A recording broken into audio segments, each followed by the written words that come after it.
तर पुढची बातमी आहे मुंबईची। मुंबईतल्या चेंबूरमधल्या एका शाळेमध्ये डॉक्टर बाबासाहेब आंबेडकर यांची 125 फूट मोठी रांगोळी काढण्यात आलेली आहे। डॉक्टर बाबासाहेब आंबेडकर भारतीय राज्यघटनेचे शिल्पकार आहेत। या रांगोळीसाठी 3000 किलो रांगोळी, 400 किलो कागद आणि 700 किलो रंगांचा वापर करण्यात आलेला आहे।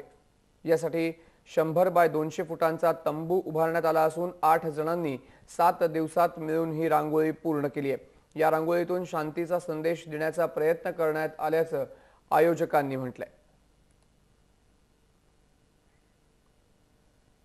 बाबासाहेबांची 125व्या जयंतीनिमित्त महारांगोळीचे तर रेखाटन झालेलं आहे। चेंबूरमध्ये 150 फुटाची रांगोळी आहे, 150 बाय 80 फुटाची। त्यामध्ये बाबासाहेबांची प्रतिमा 125 फुटाची आहे।